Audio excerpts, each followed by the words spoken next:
Well, welcome to the 700 Club. Merrick Garland's feet were held to the fire yesterday when he appeared before the Senate Judiciary Committee. Republican lawmakers grilled the Attorney General over the discrepancy in the treatment of pro-life and pro-abortion groups. Well, senators doubled down over the outrageous treatment of pro-life advocate Mark Houck. They also had a heated exchange with Garland over parental rights. CBN Capitol Hill correspondent Matt Galka reports. A lot has happened in the last year since Merrick Garland last faced the Senate Judiciary Committee. But a lot of senators wanted to know why there were seemingly so many more pro-life Americans being charged by the Justice Department. A large portion of the hearing had to do with attacks on pro-life centers in the wake of the Supreme Court's Dobbs decision last year. Utah Senator Mike Lee asked Garland about the disparity in justice. 34 people were charged for blocking access to abortion clinics last year, while only 2 people have been charged in the hundreds of attacks on crisis pregnancy centers and churches across the country. So how do you explain this disparity by reference to anything other than politicization of what's happening there? Those who are attacking the pregnancy resources centers, which is a horrid thing to do, are doing this at night in the dark. We have put full resources on this.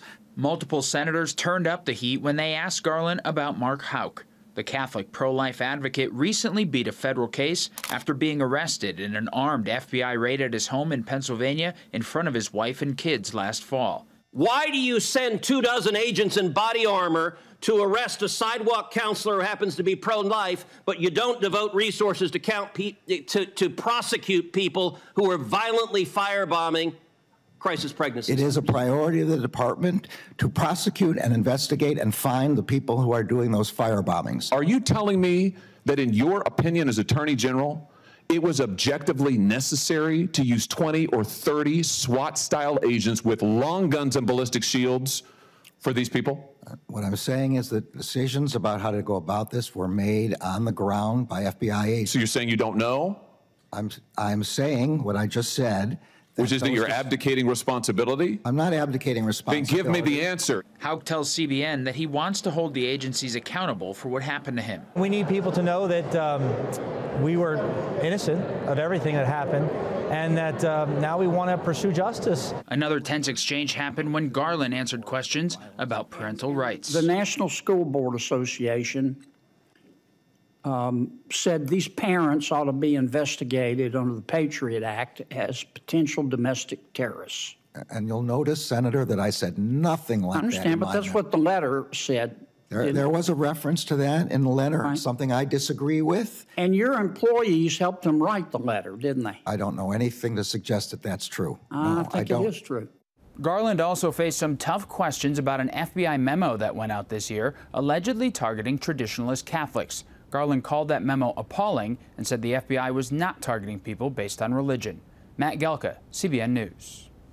Well, this is what gets people really mad, when someone who should be saying, I take responsibility, is not taking responsibility.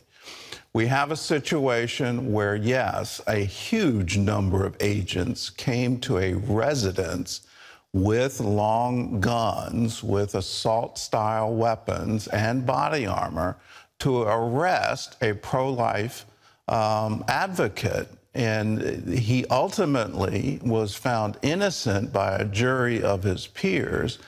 But in all of this, it's quite clear what was trying to be done.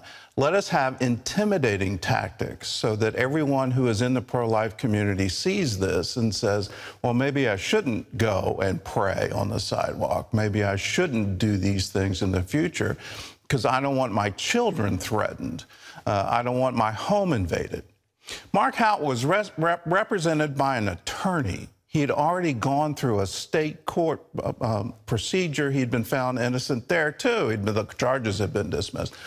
But here, his attorney had volunteered him to the federal government. We will turn ourselves in. And instead of taking that, they go to his home and execute this warrant and do so with overwhelming force. Look at some other things that have happened recently, the pre-dawn raids on members of the Trump administration or his campaign, all of the investigations that have happened.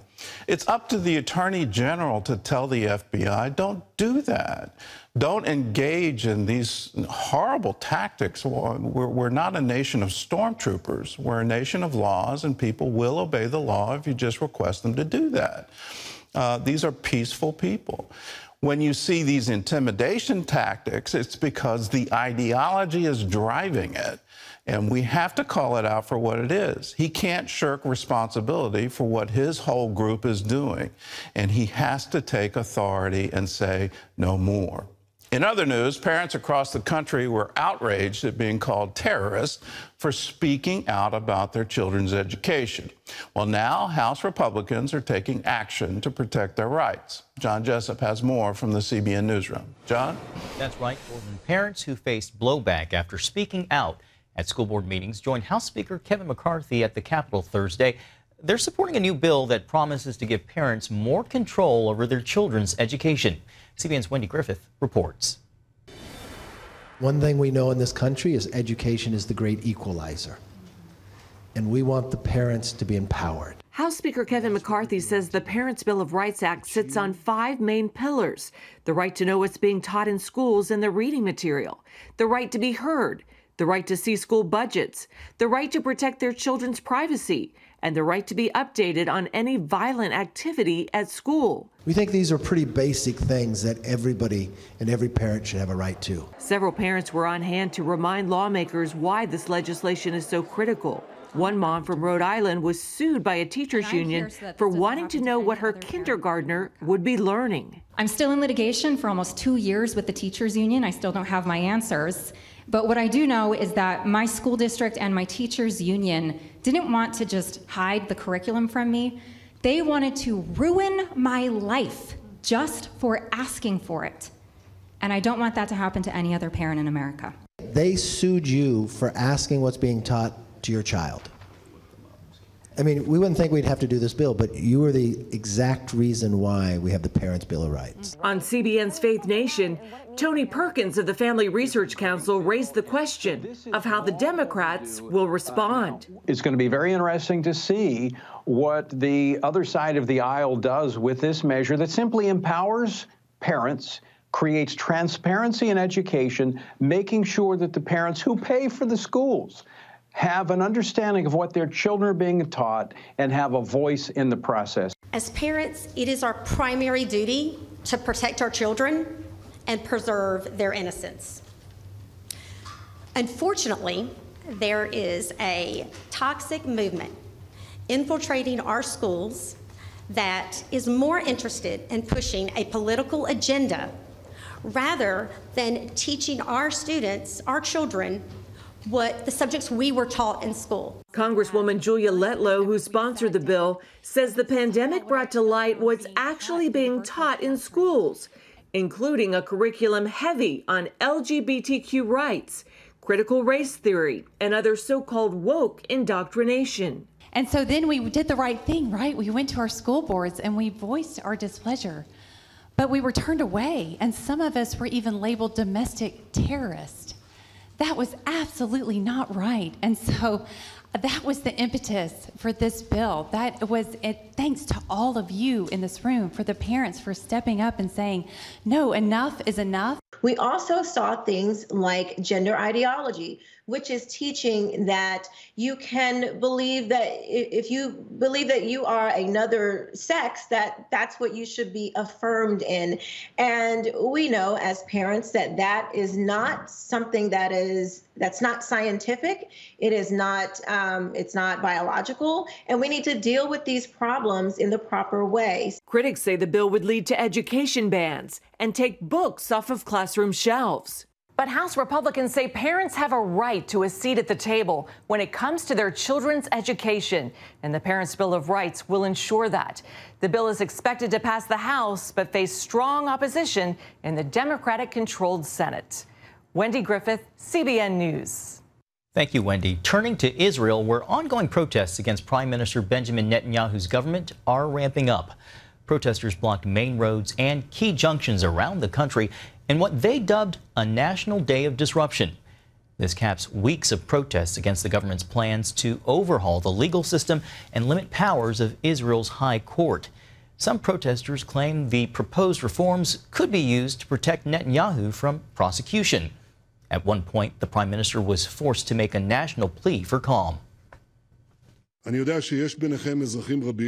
know there are many citizens among you, lovers of the country, who enthusiastically support the legal reform. I also know that there are many citizens, also lovers of the country, who oppose the reform with the same enthusiasm. But in democracy, there are clear rules on how to conduct a debate. 1,000 protesters surrounded a hair salon in Tel Aviv, trapping Netanyahu's wife inside. Opposition leader Benny Gantz called on them to back off so police could escort her out. Well, in Turkey, CBN's Operation Blessing continues to serve earthquake victims, in some cases going door to door in neighborhoods to assess and help with needs. An OB water engineer providing this family with a filter to give them clean water for both drinking and cooking. And another OB volunteer visiting homes in a local community, inviting a family to a hot meal cooked up by Operation Blessing volunteers, and picking up prepackaged meals for the days ahead. Meanwhile, the OB warehouse continues processing and distributing much-needed hygiene items and food packages for those in need. And Gordon, the need is great. The need is very great, and we're asking you to help, to be a part of it, to be a part of the Operation Blessing Disaster Relief Fund. All you have to do is call us, 1-800-700-7000.